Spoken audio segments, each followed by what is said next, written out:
आज का जो टॉपिक हम लोग का है वो है प्लांट सेल, पादप कोशिका।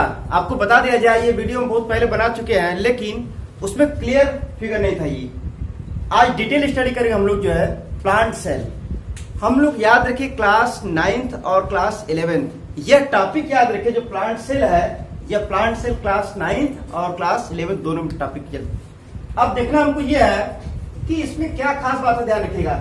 टोटल अगर आप ध्यान से सुनेंगे, यह प्लांट सेल या पादप कोशिका जो होता है, ध्यान रखिएगा, टोटल एक चैप्टर का समराइजेशन है। सेल बायोलॉजी की बात करते हैं, ध्यान रखिएगा, टोटल जितने सेल ऑर्गेनेल्स यहाँ पर हैं सभी कोशिकाओं को हमने क्या इसमें समाहित किया हुआ है। ठीक, तो डिटेल स्टडी करते हैं हम एक के बाद एक। ध्यान रखिएगा, हम बात करें, ध्यान रखिए, पादप कोशिका। सबसे पहले बात करिए टॉपिक किसका है। यह देखिए जो टॉपिक, ध्यान रखिएगा, ये सेल बायोलॉजी। देखिए सेल बायोलॉजी का मतलब होता क्या है, biology the science which deal cell structure, means cell ऐसा विज्ञान जो सेल के बारे में डिटेल बताता हो, वही क्या करेगा, cell biology. This is also known as cytology, means जीव विज्ञान की वह शाखा जिस शाखा के अंतर्गत हम लोग कोशिकाओं का अध्ययन करते हैं, वही क्या कराएगा, कोशिका विज्ञान। अब डिटेल बात करते हैं। सबसे पहले चूंकि जानते हैं कि सर्वप्रथम रॉबर्ट हुक नामक साइंटिस्ट ने कोशिका के बारे में बताया था, इसलिए रॉबर्ट हुक कौन है, रॉबर्ट हुक याद रखिएगा, ये क्या होते हैं, ये आपके जो है Robert Hooke, this is the father of the cell biology, means कोशिका विज्ञान की जो कौन है, फादर कौन है, सेल बायोलॉजी कौन, रॉबर्ट हुक। तो रॉबर्ट हुक ने सबसे पहले कार्क में याद रखिएगा देखा था क्या, हनीकॉम्बी, मतलब मधुमक्खी की छत्ते के समान संरचना देखा था, और उस संरचना को मैंने क्या किया, सेल का नाम दिया है। तो डिटेल डिस्कस करते हैं हम लोग अबाउट टू सेल स्ट्रक्चर। ध्यान रखिएगा, हमने यहाँ आपको बताया this is the outer membrane. देखिए आउटर मेम्ब्रेन को हिंदी में क्या बोलेंगे, बाह्य झिल्ली। कोशिका की सबसे बाहर की झिल्ली है तो उसको बोलते हैं बाह्य झिल्ली। और आप देख रहे हो this is the middle space, इनके जो बीच का भाग क्या होता है, मिडिल स्पेस, जिसको मध्य स्थान बोलेंगे। उसके बाद क्या, इनर स्पेस, इनर मेम्ब्रेन। देखिए इन तीनों को मिलाकर याद रखें क्या बोलेंगे हम, this is the cell wall. ये क्या होता है, सेल वॉल होता है, जिसको हिंदी में क्या बोलेंगे, कोशिका भित्ति। और कई बार क्वेश्चन की ओर यह पूछा गया है कि कोशिका भित्ति किससे मिलकर बनी होती है, what difference between the plant cell और एनिमल सेल। याद रखें सबसे बेसिक डिफरेंस और सबसे इंपॉर्टेंट डिफरेंस यही होता है कि पादप कोशिका जंतु कोशिका में क्या अंतर होता है। तो अंतर क्या बताएंगे आप, अंतर में आपका यही होता है कि पादप कोशिका में याद रखिएगा सेल वॉल प्रेजेंट होते हैं, जबकि जंतु कोशिका में सेल वॉल प्रेजेंट नहीं होते हैं। राइट, अब आगे देखा जाए ये क्या होता है, आउटर, मिडिल और इनर, यह तीनों मेम्ब्रेन मिलकर क्या बनाते हैं, सेल वॉल का फॉर्मेशन करते हैं, अर्थात कोशिका भित्ति का निर्माण करते हैं। आगे देखा जाए न्यूक्लियर मेम्ब्रेन। देखिए डिटेल डिस्कस करते हैं हम लोग, ध्यान रखिएगा, this is the nucleus. Cell के सबसे बीच ओवल शेप में जो गोलाकार या अंडाकार संरचना होता है, उस गोलाकार या अंडाकार संरचना को हम बोलते हैं न्यूक्लियस, मीन्स केंद्रक। केंद्रक को और किस नाम जानेंगे, याद रखिएगा, केंद्रक याद रखिएगा, जिस तरह से हम लोग क्या कंप्यूटर का CPU, central processing unit, this is head, computer का हेड माना जाता है। इसी तरह से याद रखिएगा ये क्या होता है, this is the brain of the cell, यह कोशिका का मस्तिष्क होता है, क्योंकि इसी के ऊपर सभी सेल ऑर्गेनेल्स का कमांड होता है। मतलब ये सबको कमांड करता है, इसलिए क्या बोलेंगे हम, कोशिका का ब्रेन, मीन्स कोशिका का मस्तिष्क के नाम से जानेंगे हम किसको, न्यूक्लियस को। अब देखिए न्यूक्लियस के पार्ट क्या क्या है, देखिएगा सबसे पहले this is the outer most part of the nuclear membrane, means कोश, ये क्या, केंद्रक झिल्ली। तो केंद्रक झिल्ली क्या है, ये आप देख रहे हो यहाँ पे क्या, सबसे बाहर की जो आवरण होती है, यही आवरण क्या कहलाएगा, न्यूक्लियर मेम्ब्रेन कहलाएगा।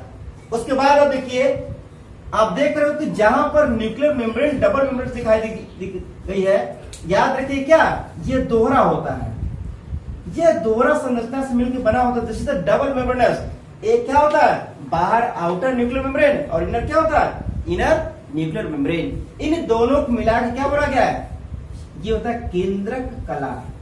केंद्रक कला, इसको क्या बोलेंगे हम, केंद्रक कला बोलते हैं हम लोग। ठीक है, अब केंद्रक कला जहां पर याद रखिए एंड होती है, आप यहां देखो दिस इज द गैप। ये जो गैप आपको दिखाई दे रही है, देखिए यहां भी आपको गैप दिखाई दिया है। ये जो गैप होती है हर केंद्रक कला के बीचों बीच में, इस गैप को क्या बोलते हैं हम लोग? न्यूक्लियर पोर, जिसको बोलते हैं हम लोग केंद्रक छिद्र। तो केंद्रक छिद्र याद रखिएगा, एक केंद्रक में कई केंद्रक छिद्र हो सकते हैं, और इस केंद्रक छिद्र का जो सबसे महत्वपूर्ण काम क्या है? इनमें से क्या करेगा? न्यूक्लियोप्लाज्म को साइटोप्लाज्म में लाएगा और साइटोप्लाज्म को न्यूक्लियोप्लाज्म में लेके जाएगा, मतलब ट्रांसपोर्ट। यहां पर क्या करेगा? This is the function of the transport of the nucleoplasm and the cytoplasm. Clear? अब अगर देखा जाए यहां पर देखो न्यूक्लियोलस, याद रखिए न्यूक्लियोलस को क्या बोलेंगे? केंद्रिका। जो केंद्रिका यहां आपको दिखाई दे रहा है, ये क्या है? This is the nucleolus. Nucleolus क्या होता है? ये भी ओवल और अंडाकार जो संरचना होती है यहां आपको दिखाई दे, क्या दिस इज द, ये क्या होता है आपका? ये न्यूक्लियोलस।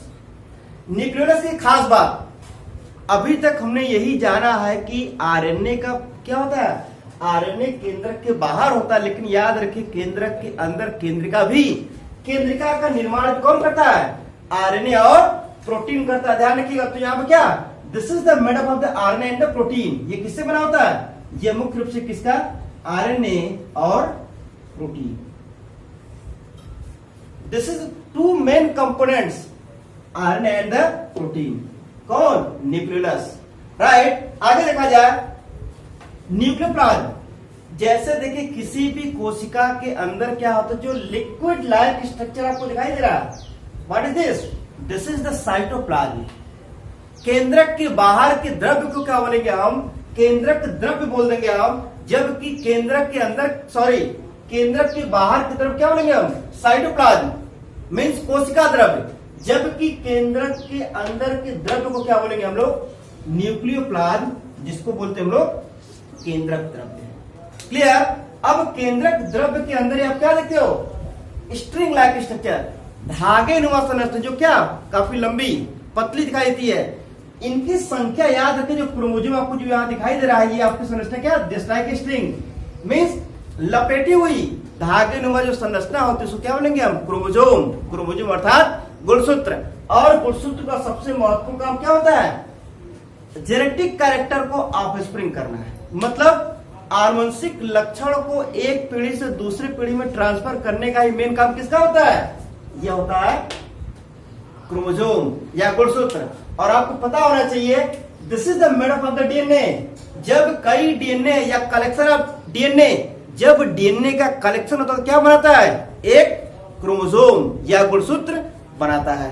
अब अगर देखा जाए जो गुणसूत्र यहां बना हुआ है, तो अगर आप पूछा जाए क्या गुणसूत्र का मेन फंक्शन या डीएनए का मेन फंक्शन, डीएनए या गुणसूत्र का जो मेन फंक्शन होता है वह मेन फंक्शन क्या है?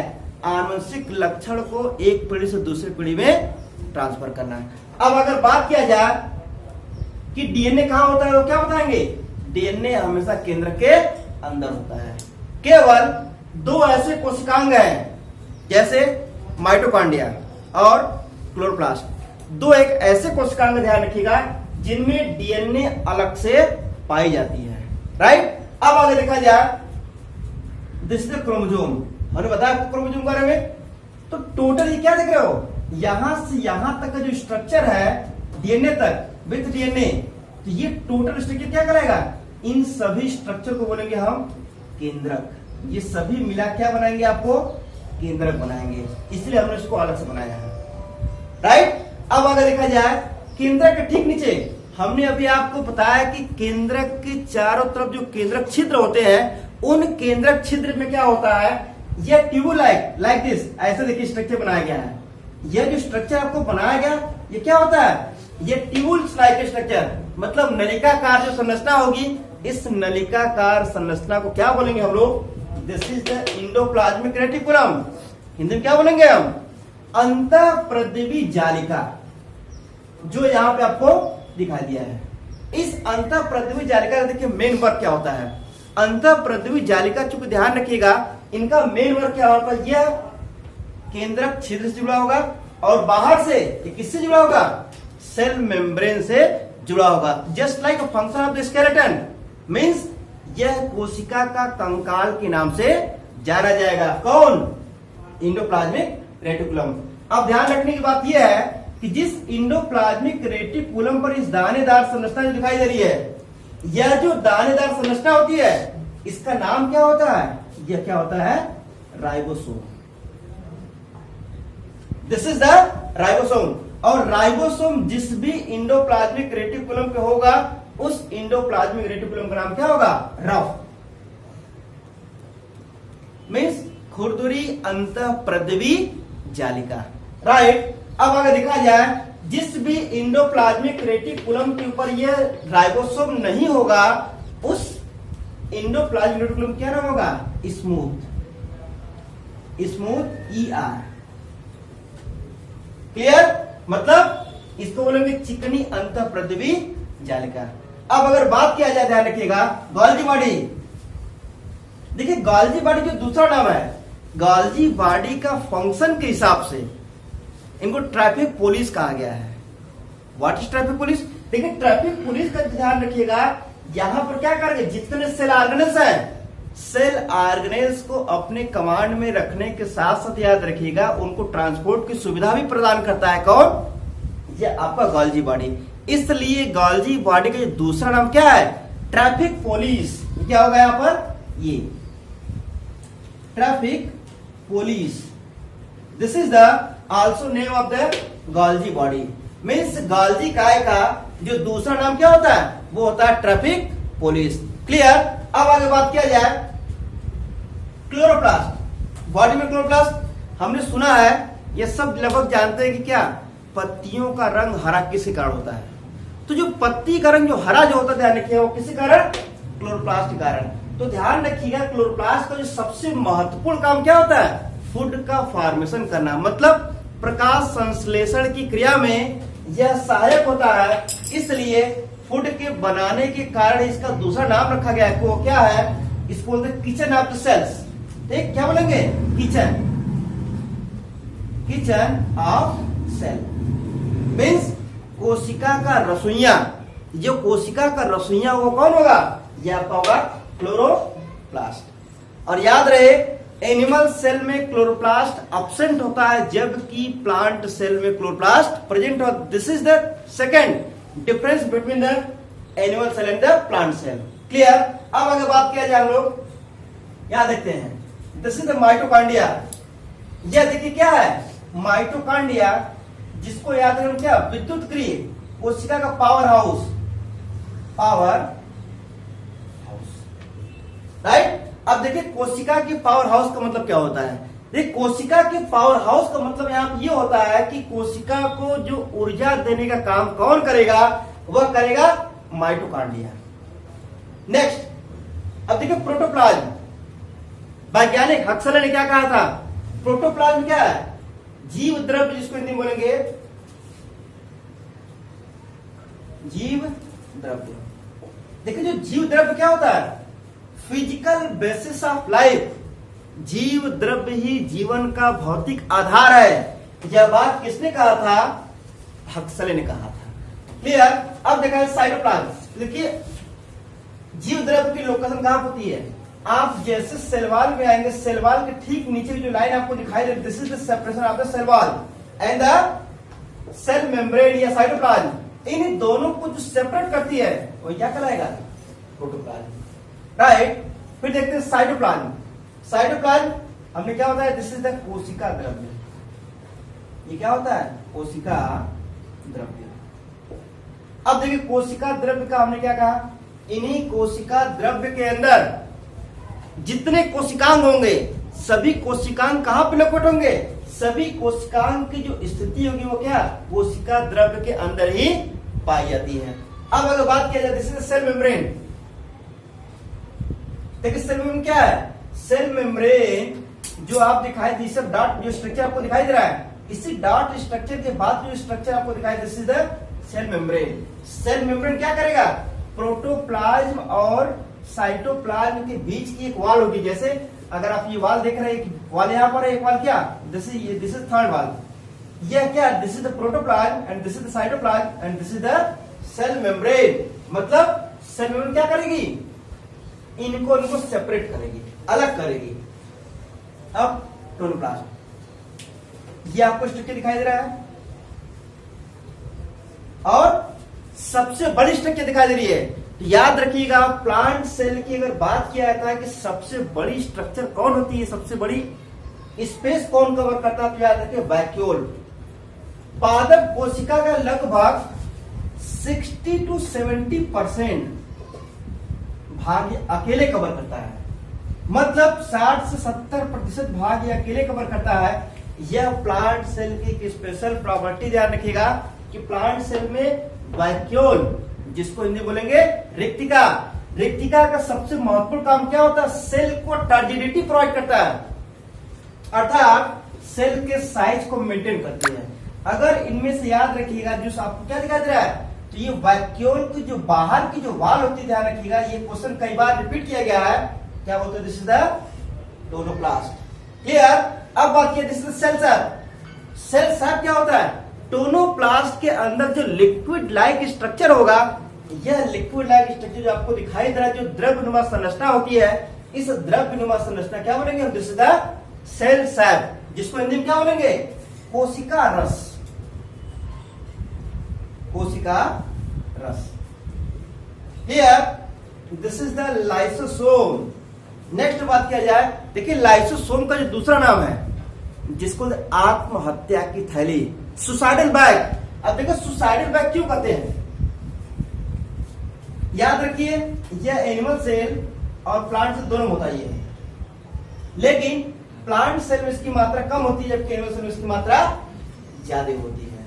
तो इसका दूसरा नाम क्या है, आत्महत्या की थैली। इसका महत्वपूर्ण काम क्या होता है, ध्यान रखिएगा कि जितने एक्सक्रीटिव प्रोडक्ट, जो बेकार या वर्ज्य पदार्थ होते हैं, वर्ज्य पदार्थों को ईट मतलब खा लेता है, और खा क्या करता है, ये बाहर निकाल देता है, जस्ट लाइक ईटर, मतलब ये वेस्ट प्रोडक्ट को खाता है, और इनके अंदर जो बैग लाइक स्ट्रक्चर, इनके क्या कुछ एंजाइम होते हैं, इस एंजाइम के प्रेजेंट होने के कारण ये क्या करता है, जब फुलफिल होता है तो क्या करता है, ये एसिड होते हैं, करीब 14 एसिड प्रेजेंट होते हैं, उस एसिड को क्या होते हैं, बस्ट कर जाता है, मतलब फट जाता है, और फटने के कारण जो इनके आसपास की जो कोशिकाएं होती है, वो भी क्या हो जाएगी, नष्ट हो जाएगी। इसलिए इसका नाम क्या रखा गया, आत्महत्या की थैली। तो आपने क्या देखा, ध्यान रखिएगा, ये पादप कोशिका के लगभग सभी ऑर्गेनेल्स को हमने डिस्क्राइब किया।